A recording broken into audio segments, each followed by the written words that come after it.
Bonjour à tous. Comme Denise vous l'a dit, je m'appelle Michael et je suis accompagné de Marion.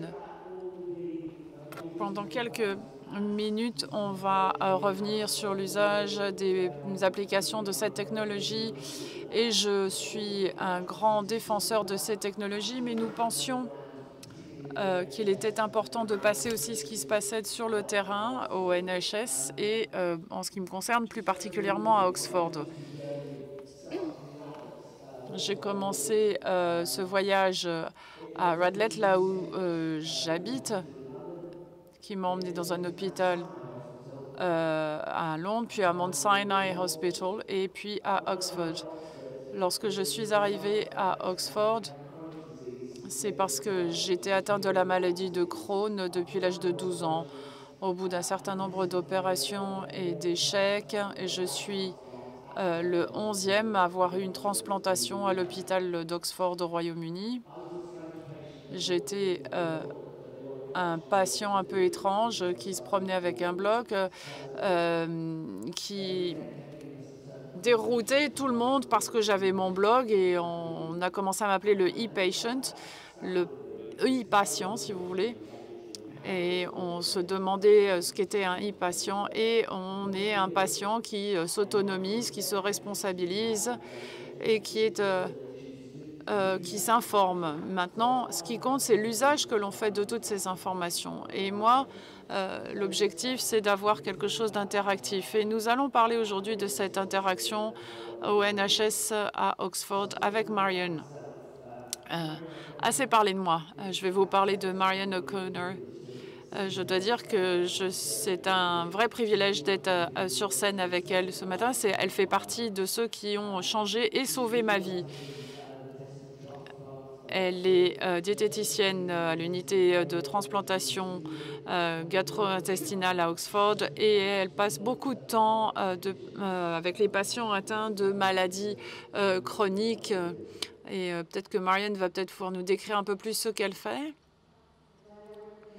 Comme Michael vient de le dire, ça fait environ 10 ans que je suis à Oxford et je travaille avec des patients atteints de maladies gastro-intestinales comme la maladie de Crohn et les personnes atteintes de dysmotilité. Et je m'occupe surtout de patients atteints de maladies chroniques à long terme. Et je suis convaincue qu'il faut écouter les patients de façon à pouvoir les aider. Nous avons des gens qui ont de la nutrition avec un point central qui leur est fixé. Donc, je vais parler beaucoup de communication parce que je pense que la communication avec ces patients qui sont avec ce type d'alimentation quand ils rentrent chez eux ont besoin de ce soutien. Et je pense que vous serez d'accord avec moi pour dire que c'est là qu'il y a les plus gros fossés, les plus grosses lacunes. Et qu'il y a besoin d'une communication entre des personnes qui ne sont pas toujours sur le même plan de connaissance. On envoie des emails aux patients régulièrement. C'est un outil très efficace. Nous avons 30 résidences pour patients dans le pays. On ne peut pas s'en occuper toute la journée. On a aussi nos activités pour les unités de traitement plus intensif aussi. Et il est parfois nécessaire de dialoguer avec les pharmaciens, les infirmiers de nos équipes. Et l'email, pour nous, a été un outil très utile. Lorsque je suis arrivée à Oxford il y a 2 ans, j'avais été sur 5 NHS Trust et c'était la première fois qu'un médecin m'envoyait un email. C'était curieux, qui m'a dit voilà mon adresse email, voici comment nous allons communiquer. Alors pour vous donner une petite idée, on utilise les SMS, les emails. Nous partageons des informations sur les médias sociaux. Et pour exemple, si j'ai un problème, je peux prendre une photo avec mon appareil, mon téléphone que j'envoie au médecin qui va me donner des conseils et il me sauve et il me soulage de tout le stress lié à cette blessure éventuelle. Il peut répondre à mes questions et les problèmes sont résolus en 5 minutes. Sinon, ça me prend 2 heures d'aller à l'hôpital, plus le temps d'attente. Donc, c'est tout à fait efficace. Lorsque je suis arrivée dans ce service, j'avais ce blog. Alors, qu'avez-vous pensé, Marion, d'avoir affaire à un patient qui était un petit peu plus actif que les autres? Lorsque Michael est arrivé, comme vous le savez, la transplantation, ça peut être jusqu'à 20 heures au bloc opératoire avec beaucoup de problèmes dans les premières semaines post-opératoires. Et Michael était donc un patient qui était en soins intensifs avec son épouse qui était là. On a changé son mode d'alimentation régulièrement. Et je rencontrais l'équipe de coordination et l'équipe de coordination me disait « Ah, mais tu as fait ceci et cela ». Et je disais « Mais comment est-ce que tu le sais ?» Et j'ai entendu parler du blog. Mais pour moi, le blog, c'était pour les petits jeunes, pour ma petite sœur, mes petits frères, adolescents.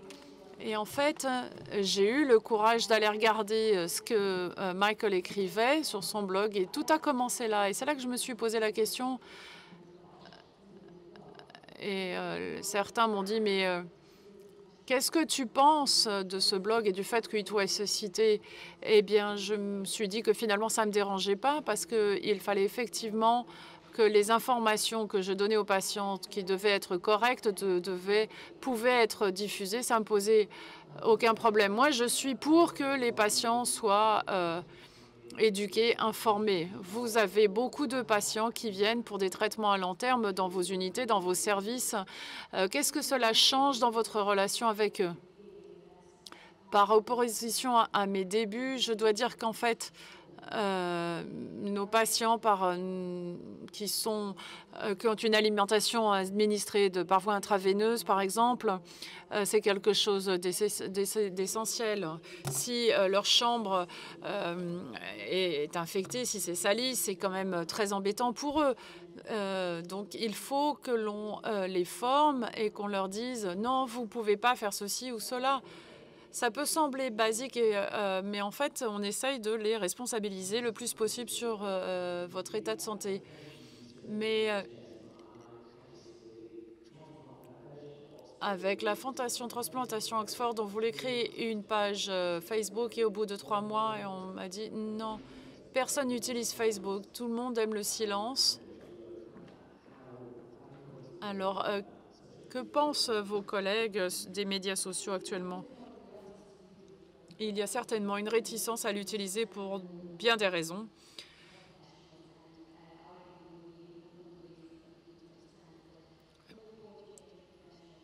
Lorsque vous êtes diplômé, que vous soyez pharmacien, diététicien, généraliste, on n'arrête pas de vous dire que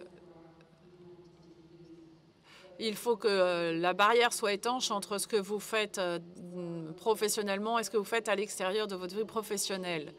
Mais je pense que cela va changer dès lors que l'on a un cadre bien défini. Et puis tout dépend des informations que l'on fait diffuser. Lorsque j'écris sur le blog, je partage beaucoup d'informations positives et négatives sur le traitement que je reçois. Et en tant que patient, je pense que si vous êtes honnête, vous avez un feedback beaucoup plus positif des médecins aussi. Ben oui, c'est pour ça qu'on utilise les blogs et votre blog. On utilise le blog de Michael pour les nouveaux patients. Et on dit, voilà, le blog de Michael est là. Les autres patients sont aussi connectés aux médias sociaux, peut-être pas autant que Michael actuellement, mais nous les encourageons à le faire. Toute personne, tout patient qui viennent de n'importe quelle région du monde reçoit comme information l'adresse du blog de Michael. Et en tant que professionnel du sauté, nous, on peut présenter une facette de la maladie qui va être scientifique. Je peux vous dire exactement comment va se passer la chirurgie, ce que l'immunosuppression, ce qui se passe, etc. Mais ce qu'on ne vous dit pas, c'est comment vous allez vivre cette transplantation, cette greffe. Et je pense que c'est pour ça que nous avons adopté les médias sociaux. Cela fait partie intégrale maintenant des soins du patient. Ça permet aussi aux patients de mieux observer les traitements qui sont administrés. On les écoute davantage parce que parfois on lit les blogs et on se rend compte qu'on a fait quelque chose à Michael aujourd'hui parce qu'il fallait le faire. Mais Michael n'est pas forcément content de ce qu'on lui a administré ou ce qu'on lui a demandé de faire. Mais il faut qu'on l'accepte, ça aussi. Il faut qu'on en tienne compte également.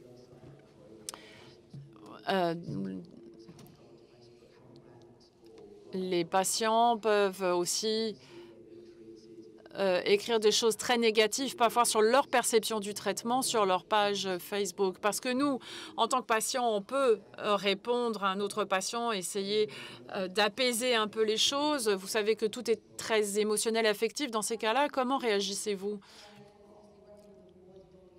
Alors, en travaillant avec tous les autres médecins du service, tous les jours, on sait qu'on n'est pas toujours au meilleur de notre forme. Et puis, il y a une perception de ce que l'on fait qui peut être négatif. Les patients peuvent en être malheureux et mécontents. Mais il faut que nous acceptions aussi qu'ils soient mécontents. Et on peut, la fois suivante, leur en parler, leur expliquer. Une fois encore, ça revient à la communication. C'est comment les professionnels de santé expliquent le pourquoi de leur action, et de leur procédure, de leur acte. Et parfois, on n'est pas toujours très bon sur le plan psychologique. Parfois, on n'a pas suffisamment eu de temps lors de cette consultation de 10 à 20 minutes d'expliquer le détail aux patients. Et la fois d'après, on peut leur dire, est-ce que vous voulez rencontrer un spécialiste de la douleur ou un psychologue, etc. Pour nous, ce n'est pas négatif. Il faut prendre en compte le ressenti du patient. On a beaucoup échangé d'articles, de vidéos. On utilise aussi un peu LinkedIn pour collaborer sur certains points. Récemment, il y a eu un exemple de chute de niveau de magnésium. Est-ce que vous voulez utiliser des sprays de magnésium? Et là, vous adressez au groupe de patients qui vont vous dire ce qu'ont été les effets secondaires de ce type de traitement. Et un nouveau médicament m'a été proposé par un chirurgien. Il m'a dit, est-ce que tu peux regarder comment les patients réagissent au traitement? Tout à l'heure, on a dit, il faut demander aux patients. La nutrition, comme on l'a vu,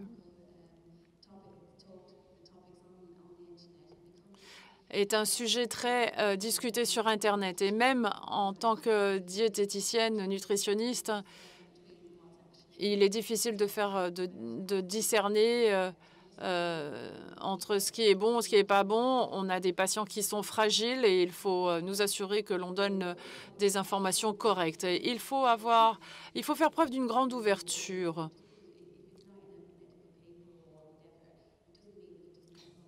Ce n'est pas parce que ce n'est pas mentionné dans un article que le problème n'existe pas. Il faut en tenir compte. Si les patients ont trouvé une solution avec des probiotiques ou avec du magnésium transdermique, eh bien, il ne faut pas rejeter ce type de solution thérapeutique. Et tout média social qui va aussi protéger l'identité du patient et assurer la confidentialité est quelque chose d'important pour nous. Cela relève de notre professionnalisme aussi.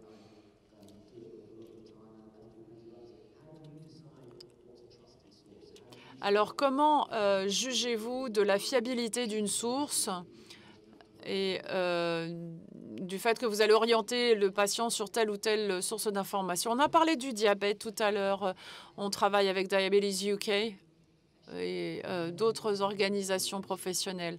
Maintenant, comment trouvez-vous les patients qui donnent les bonnes informations, les informations correctes? On s'est beaucoup appuyé sur l'expérience qu'on a eue avec vous. C'est précis au point même où votre femme y participait. Je me suis dit, mais comment font-ils pour retenir toutes ces informations? Parce que ce sont des informations très complexes et vous les avez relayées de façon très précise. Et lorsque je consulte certains sites, je suis quasiment convaincue du fait que telle ou telle chose va marcher en fonction des informations que je vais lire. Alors, quels sont les changements concrets que ces médias sociaux et ces nouvelles technologies ont apporté à Oxford et plus spécifiquement à cette unité de transplantation? À mon avis, tous les patients aujourd'hui qui passent par cette unité de transplantation se contactent à nos blogs ou aux informations qui sont diffusées. On est en train de construire une communauté de patients. Alors, en tant que médecin, voyez-vous des avantages à cela? Tout d'abord,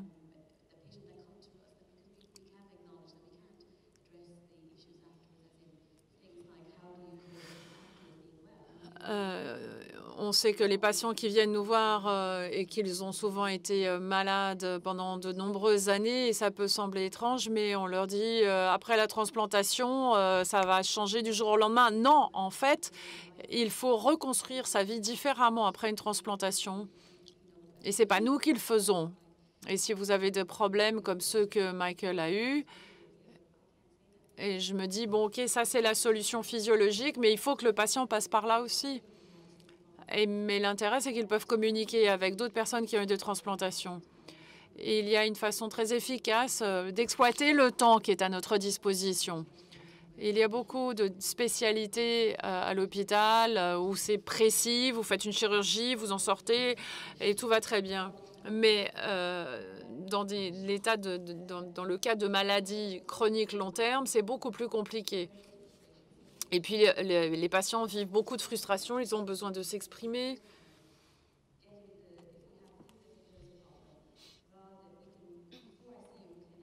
Par exemple, avant que je te voie en clinique, si Michael m'envoie des informations sur les douleurs, sur ce qu'il a mangé, etc., je peux en discuter avec lui.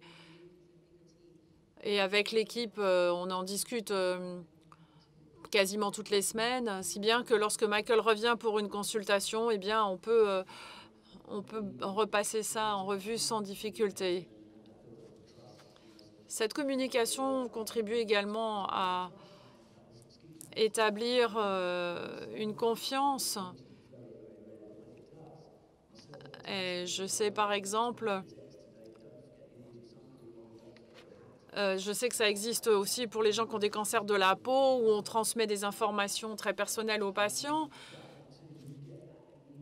Mais vous avez ce lien immédiat et la technologie nous permet de l'avoir.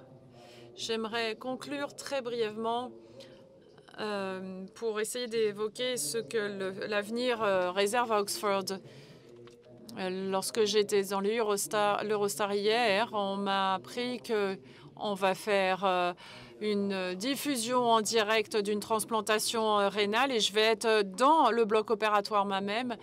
Ça va être diffusé sur Twitter et je trouve que c'est fabuleux que Oxford ait accepté cela. Mais à ton avis, qu'est-ce que l'avenir nous réserve avec l'usage de ces technologies? On a parlé des applications tout à l'heure. Je pense que déjà aujourd'hui, on a vécu un changement très marquant. Ce type de transplantation est assez rare. Nous n'avons que 2 centres aux États-Unis, Cambridge et Oxford, qui les pratiquent. Et ça fait environ 5 ans qu'on a commencé ce type de transplantation intestinale. Et il faut trouver les patients qui ont le bon profil et puis qui acceptent ce type de transplantation. Ça doit être quelque chose qui fait l'objet d'une concertation avec les médecins. Et Michael a publié un article dans le Daily Mail. Et l'ami d'un patient qui connaissait cette situation très, très difficile, ce patient a contacté Michael, et ensuite nous a contactés. Il est venu à Oxford et il a bénéficié d'une transplantation et sa vie a littéralement changé. Je ne suis pas en train de faire la publicité de la transplantation, mais plutôt le fait que les patients doivent être éclairés, doivent être informés. Et les choses doivent changer progressivement au National Health Service. Et si on ne donne pas la possibilité aux gens de réfléchir un peu à ce qui existe, ça ne sert à rien. Je pense que la chose fabuleuse avec Twitter, je sais qu'il y a 4 personnes qui sont venus en transplantation à Oxford, notamment grâce aux activités sur les médias sociaux que nous avons générées. Et c'est là qu'est la force de ces médias sociaux. Et pour moi, c'est tout à fait... c'est un privilège parce qu'en fait, ce n'est pas avec un système que vous interagissez, mais c'est bien avec des êtres humains qui vont répondre à vos questions. Je crois qu'on a fini à temps. Merci.